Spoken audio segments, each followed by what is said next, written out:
Factorisation method बहुत simple है, इसमें करना कुछ भी नहीं है, सिर्फ ये जो आपके पास इधर कांस्टेंट आएगा यानी 6 है, आपने इसके फैक्टर्स बना लेने हैं। फैक्टर्स क्या होते हैं? ऐसे नंबर्स जो इस 6 को पूरा पूरा डिवाइड करते हैं। जैसे ये देखें 6 इज इक्वल टू 1 क्रॉस 6 आप लिख सकते हो, ठीक है, या 6 इज इक्वल टू 2 क्रॉस 3। इसके अलावा इसका कोई और पेयर्स या फैक्टर्स नहीं है। तो नेक्स्ट आपने क्या करना है, अगर आपको ये वाला माइनस कंफ्यूज करता है, ठीक है, यहाँ पे भी माइनस है, यहाँ पे भी माइनस है, यहाँ पे आपको डेफिनेटली ये कंफ्यूज करेगा।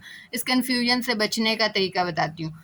अगर यहाँ पे माइनस है, इसका सिंपल तरीका क्या है कि अगर इस 6 के साथ माइनस है ना, ठीक है, तो यहाँ पे आपके जो 2 नंबर्स आएंगे उनमें से किसी एक के साथ माइनस लाजमी आएगा। अब वो एक के साथ माइनस किसके साथ आएगा, तो वो हमने यहाँ से देखना होता है। अगर यहाँ पर माइनस है ना इधर, ठीक है, एक्स के साथ भी माइनस है, तो फिर क्या होगा, इन दोनों टर्म्स में से जो बड़ी टर्म होगी ना, जैसे यहाँ पे 3 और 2 है, तो 3 और 2 में से बड़ी टर्म क्या है, 3, तो उसके साथ माइनस आएगा। ये आपने सिर्फ याद रखना और कुछ भी नहीं करना। बाकी देखिए एक्स स्क्वायर भी एज इट इज़ लिखना है, -6 भी इसी तरह लिखना है। इन दोनों में से एक के साथ माइनस आएगा, एक के साथ प्लस आएगा। तो माइनस किसके साथ आएगा, अगर यहाँ पे माइनस है तो बड़ी रकम के साथ माइनस आएगा, और अगर यहाँ पे प्लस है फॉर एग्जाम्पल, तो फिर बड़ी रकम के साथ प्लस आएगा और दूसरी रकम के साथ माइनस आ जाएगा। बस सिंपल सी ये एक ट्रिक है, इसी पे सारा काम हो रहा होता है। अब देखें यहाँ पे एक्स स्क्वायर -3x ये बन गया, तो यहाँ पे कॉमन क्या है, x, इसको कॉमन ले लें, पीछे क्या बच जाएगा, इधर x -3 रह गया यहाँ पे, ठीक है, +2 यहाँ से कॉमन है, और पीछे क्या बच गया, x -3। इसको आप क्या लिख सकते हो, x -3 into x plus 2 is equal to 0। अब जो दो नंबर्स मल्टीप्लाई हो रहे हैं और आंसर 0 आ रहा है, तो इसका मतलब है उसमें से कोई एक नंबर तो 0 ज़रूर है। तो यानी कि हम दोनों को चेक कर लेते हैं 0 के इक्वल रख के, x -3 is equal to 0, x plus 2 is equal to 0। तो ये क्या बन जाएगा, x इज इक्वल टू 3, ये -3 दूसरी साइड पे जाके क्या बन जाएंगे, +3, x plus 2 is equal to 0, x is equal to -2। ये आपका सोल्यूशन सेट क्या आ गया है, 3 और -2। जो भी क्वाड्रेटिक इक्वेशंस होती हैं उसके हमेशा 2 आंसर्स आते हैं, ठीक है, यानी उसकी जितनी डिग्री होती है किसी भी इक्वेशन की, उतने ही उसके आंसर्स आते हैं, उसके रूट्स आते हैं। अब आपने क्या करना है, 28 है ना यहाँ पे, ये 28 है, ठीक है। क्वेश्चन नंबर 2 देखें, इसमें क्या है, x square plus 3x minus 28 is equal to 0, ठीक है। यहाँ पे फैक्टराइजेशन मेथड है, तो सबसे पहला काम है फैक्टर्स बनाने। किसके फैक्टर्स बनाने, इस 28 के सारे पॉसिबल फैक्टर्स आप यहाँ पे लिख लें, इसके ये फैक्टर्स बन सकते हैं। अब इन फैक्टर्स में से हमने जो पिक करने हैं वो ये होने चाहिए कि अगर अब हम उनको प्लस माइनस करें ना, तो ये दरमियान वाली वैल्यू आंसर है। जैसे ये देखें 7 और 4, 7 - 4 कितने होते हैं, 3, तो यही हमारा करेक्ट पिक होगी, ठीक है, इसी को हम ले लेंगे। सेकंड जो चीज़ है वो क्या है कि अब हम इधर 7 और 4 के साथ साइन कौन सा लगाएंगे, तो साइन हम देख लेते हैं। ये देखें, आप इसको ऐसे लिख लें। अब अगर इस 28 के साथ माइनस है, तो एक बात कंफर्म है कि इन दोनों में से किसी एक के साथ माइनस लाजमी आएगा। वो किसके साथ आएगा ये हमें कौन बताएगा, ये हमें ये वाली वैल्यू बताएगी। अगर इसके साथ प्लस है तो बड़ी रकम के साथ वो वाले साइन आएगा जो इधर है, ठीक है। तो यहाँ पे बड़ी रकम क्या है, 7, यानी इसके साथ प्लस आ जाएगा, जो बाकी बचेगा उसके साथ माइनस आ जाएगा, सिंपल है। क्या होगा यहाँ पर, x square plus 7x minus 4x, ठीक है, ये 4x था, यहाँ पे मैंने गलती से 3 लिख दिया था, 4x माइनस 28। अब इसको हमने क्या करना है, सॉल्व करना है। कैसे भला, इसके फैक्टर मतलब कि इसमें से कॉमन क्या आ रहा है, x इंटू एक्स प्लस 7, और दूसरी टर्म में देखें यहाँ पे क्या था, 4x माइनस 28 था, तो यहाँ से क्या कॉमन आएगा, -4x, -4 इंटू एक्स प्लस 7 बच जाएगा, 4 7 28 होता है, ठीक है। और यहाँ से इन दोनों में से क्या कॉमन है, x प्लस 7, तो उसको हम लिख लेंगे x प्लस 7, पीछे क्या बचा, x माइनस 4, वो ऐसे आ जाएगा, इज इक्वल टू 0। अब इन दोनों को हम 0 के इक्वल लिख के चेक कर लेंगे। x plus 7 is equal to 0 आएगा तो x इज इक्वल टू -7 हो जाएगा, और x minus 4 is equal to 0 आएगा तो x इज इक्वल टू 4 आ जाएगा। इसका सोल्यूशन सेट आप इस तरह लिख सकते हैं, 4 - 7 ब्रैकेट के अंदर, और इधर आप लिख लें सोल्यूशन सेट प्यारा सा करके। पार्ट 3 देखें, ये थोड़ा सा डिफरेंट है। इसमें क्या है, यहाँ पर भी आपका कोफिशिएंट आ रहा है। पहले यहाँ पे 1 आ रहा था, अभी यहाँ पे 6 आ गया है। अगर इस तरह की वैल्यूज़ आ जाएं तो फिर क्या करना है, इस 6 को इस 5 से मल्टीप्लाई करवाना है, तो क्या आ जाएगा 30। अब इस 30 के आपने फैक्टर्स बनाने हैं, ठीक है। 30 के जितने भी पॉसिबल फैक्टर्स हैं उनको आप लिख लें, और आपने चूज़ कौन सा करना है, वो वाला जिसको आप अगर प्लस या माइनस करवाओ, यानी ऐड या सब्ट्रैक्ट करो, तो क्या आए, ये दरमियान वाली वैल्यू। तो यहाँ पे 2 और 15 ही सूटेबल हैं, तो इन्हीं को हम पिक कर लेते हैं।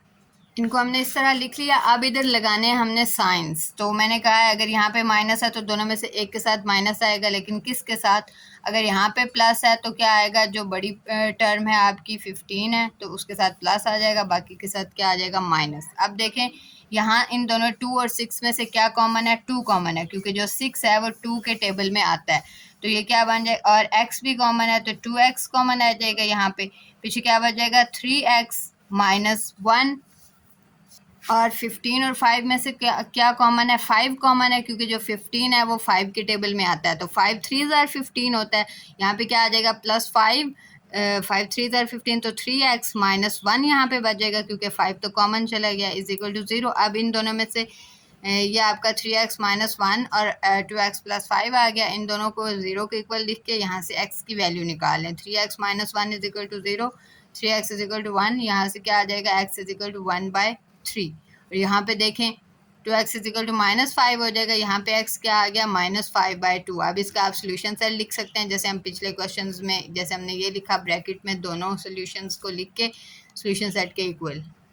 नेक्स्ट सा डिफरेंस क्या है कि इसके डिनोमिनेटर में भी टर्म्स आ रही हैं, तो पहले हम इसको स्टैंडर्ड फॉर्म में लेके जाएंगे। जो क्वाड्रेटिक इक्वेशन की स्टैंडर्ड फॉर्म होती है वो क्या है, आपने अगर यहाँ पे डिनोमिनेटर में 2 आ रहा है ना, तो आपने सिंपली 2 के साथ पूरी इक्वेशन को दोनों तरफ मल्टीप्लाई करवा देना है। 2 इंटू ये पूरी आप इस साइड वाली टर्म लिखें, ठीक है, और फिर आप क्या लिखेंगे, 2 इंटू 9/2। तो यहाँ पे 2x² बन जाएगा, x² से मल्टीप्लाई होकर minus 2 into 3/2x is equal to 9। ये 2 और 2 कैंसिल हो जाएंगे, यहाँ पे भी ये 2 और 2 कैंसिल आपस में। पीछे क्या बचा, 2x² माइनस 3x, ये माइनस 9 दूसरी तरफ जाके बन जाएगा, माइनस 9 इज इक्वल टू 0।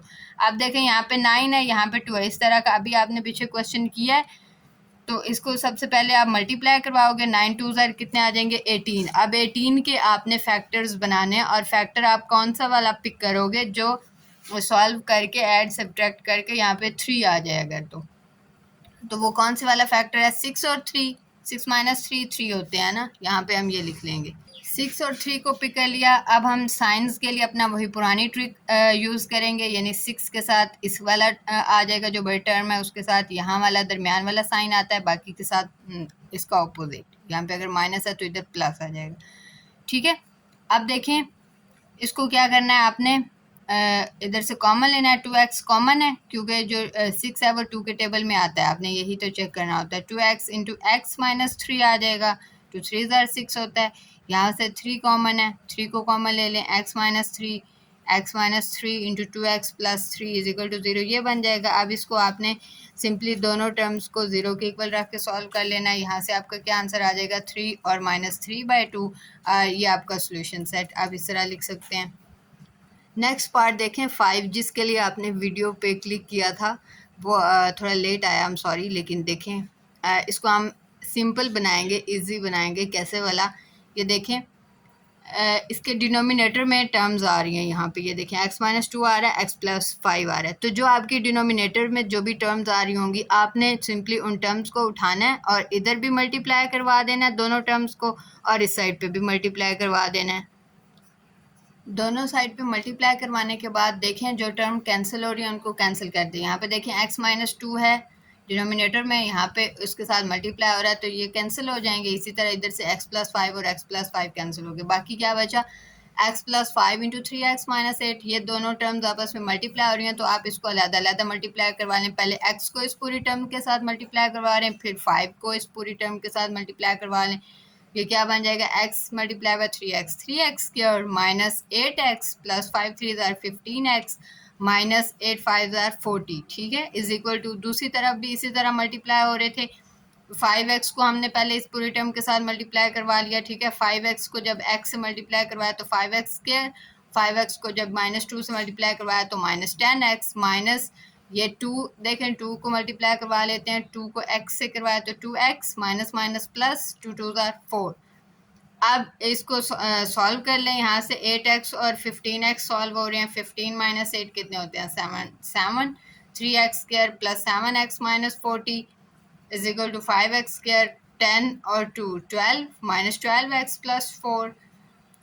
यहाँ से अब इन सारी टर्म्स को दूसरी तरफ शिफ्ट करवा लें, ठीक है। इधर क्या बच जाएगा? 0, क्योंकि हम क्वाड्रेटिक इक्वेशन की स्टैंडर्ड फॉर्म बना रहे हैं, तभी हम इसको सॉल्व करेंगे पहले, ठीक है। पहले ये क्वाड्रेटिक इक्वेशन नहीं थी, जब फ्रैक्शन में, यानी कि इस तरह जब डिनोमिनेटर में वेरिएबल्स आते हैं तो वो फ्रैक्शनल पोलिनोमियल या इक्वेशन होती है, वो क्वाड्रेटिक नहीं होती, तो उसको हमने पहले चेंज करना होता है। तो अब ये क्या बन जाएगी? देखें, 5x square minus 3x square, 2x square बच जाएगा। यहाँ पे माइनस 12 माइनस 7 माइनस 19x, ठीक है। 4 और 40 प्लस होके प्लस 44। अब 44 और 2 क्या होंगे? मल्टीप्लाई, तो क्या बन जाएंगे? 88। फिर हमने 88 के निकालने हैं फैक्टर्स। इसके फैक्टर्स क्या बनेंगे? 88 के फैक्टर्स 44 मल्टीप्लाई बाय 2, ठीक है। और 11 8 ज़ार भी 88 होता है, तो यहाँ पे हमारे पास 11 और 8 ही सूटेबल हैं, ठीक है। अब यहाँ पे अगर प्लस है ना, तो फिर क्या होगा? दोनों टर्म्स के साथ माइनस आएगा, फिर सिंपल है, या दोनों टर्म्स के साथ प्लस आएगा या दोनों टर्म्स के साथ माइनस आएगा। अब हमें ये कैसे पता चलेगा कि दोनों टर्म्स के साथ क्या आएगा इन दोनों में से? तो वो हमें हमेशा मिडिल टर्म बताएगी। अगर इसके साथ माइनस है तो फिर आपने सिंपली दोनों के साथ माइनस लगा देना। अगर यहाँ पे प्लस है तो फिर तो काम ही सबसे आसान है, फिर दोनों के साथ प्लस लगा दो। अब ये क्या बना? 2x square minus 8x minus 11 plus 44। यहाँ से देखें 2x कॉमन है, उसको कॉमन ले लें, पीछे क्या बचेगा? x माइनस 2 4 ज़ार 8 होता है, तो 4 माइनस 11 यहाँ से कॉमन। अगर माइनस बाहर है तो अंदर वाली जो अलामत है वो चेंज हो जाएगी, यहाँ पे भी माइनस आ जाएगा, ठीक है। 11 इंटू एक्स माइनस 44, ये माइनस है, इससे कंफ्यूज नहीं होना। Minus 4 is equal to 0। x minus 4 into 2x minus 11 is equal to 0। यहाँ पे देखें x माइनस 4 को 0 के इक्वल लिखा, 2x माइनस 11 को 0 के इक्वल लिखा। यहाँ से x की वैल्यूज आएंगी, ये दूसरी साइड पे जाके प्लस 4 बन जाएगा, x इज इक्वल टू 4, और यहाँ पे 2x इज इक्वल टू 11, 2 इधर मल्टीप्लाई हो रहा है, दूसरी साइड पे आके क्या हो जाएगा? डिवाइड, तो x is equal to 11 by 2। इसको आप सोल्यूशन सेट सिंपली इस तरह लिख सकते हैं, 4 और 11 बाई 2। नेक्स्ट पार्ट देखें, जो इस क्वेश्चन का आखिरी और सबसे मुश्किल पार्ट समझा जाता है, ठीक है। उसमें क्या है? x इज़ नॉट, ये आपकी वैल्यू है। इसमें उन्होंने आपको कंडीशन एक बताई हुई है, ये पिछले क्वेश्चन में भी थी, मैं मिस कर गई, सॉरी। इसमें क्या है? x is not equal to 1 और -3, यानी आप सिंपल ये समझ लें कि x का आंसर 1 और -3 कभी नहीं आएगा। क्यों नहीं आएगा? क्योंकि अगर 1 आए ना तो 1 - 1 यहाँ पे 0 हो जाएगा। तो आपने कभी नहीं देखा होगा कि 1/0 कोई टर्म हो। अगर -3 आएगा तो -3 + 3 भी 0 हो जाएगा, तो ये अनडिफाइंड की तरफ चले जाता है। तो इसलिए x की डोमेन में जो है वो 1 और -3 नहीं है, यानी ये आंसर नहीं आएंगे इसके। बाकी इसको सॉल्व कैसे करना है? जब भी डिनोमिनेटर वाली टर्म्स आती हैं तो आपने उनको जो मैं पीछे बता रही थी आप उसी को फॉलो कर लें, इनको मल्टीप्लाई करवाएंगे। ये 3 टर्म्स है ना, तो तीनों टर्म्स को दोनों तरफ आराम से मल्टीप्लाई करवा दें। हाँ जी, इनको मल्टीप्लाई करवा लीजिए। करते क्यों है हम मल्टीप्लाई? ताकि ये डिनोमिनेटर्स ख़त्म हो जाएं। ये देखें, अगर हम यहाँ पे x माइनस 1 को मल्टीप्लाई करवाएंगे तो ये x माइनस 1 डिवाइड हो रहा है, ये दोनों कैंसिल हो जाएंगे। बाकी ये जो दो टर्म्स बच गई हैं इनको हम आगे सॉल्व कर लेंगे, वो हम बाद में देखते हैं। अब आगे देखें, x + 3 और x + 3 यहाँ से कैंसिल, यहाँ से क्या कैंसिल होगा? 35 और 35। इसकी जो बाकी दोनों टर्म्स हैं, जैसे हम ये 3 टर्म्स के साथ मल्टीप्लाई करवा रहे थे, तो बाकी दोनों टर्म्स इधर भी यहाँ पे जो बच गई हैं वो मल्टीप्लाई होंगी। कैंसिल आउट होने के बाद जो टर्म्स बच गई हैं उनको आप इस तरह लिख लें, ठीक है। यहाँ पे x + 3 और 35 बच गया था, 35 1 ज़ार 35 ही होते हैं, तो इसको हमने ऐसे लिख लिया। यानी अब इन दोनों को आपने मल्टीप्लाई करवाना है, माइनस यहाँ पे x माइनस 1 और 35 बच गई है, तो हमने वो लिख दिया, ठीक है। बाकी जो कैंसिल आउट हो गए वो ख़त्म। और उसके बाद यहाँ पे क्या बच गया? x माइनस 1 और x + 3, इन दोनों को हमने इधर लिख लिया, यानी इन दोनों को अब आगे हम इनको सॉल्व करते हैं।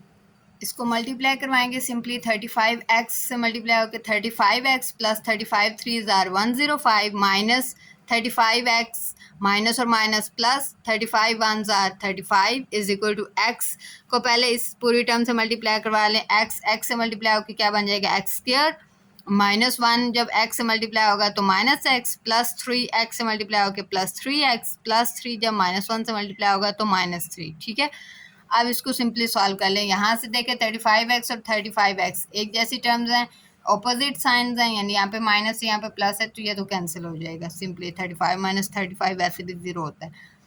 यहाँ पे ये देखें 105 और 35 प्लस होके 140 is equal to x square minus x plus 3x, यानी 3 माइनस 1 कितने होते हैं 2, प्लस 2x आ जाएगा, -3 यहाँ पे आ गया। अब इसको हमने क्या करना है, दूसरी साइड पे शिफ्ट करवाना है, यहाँ पे 0 रह जाएगा।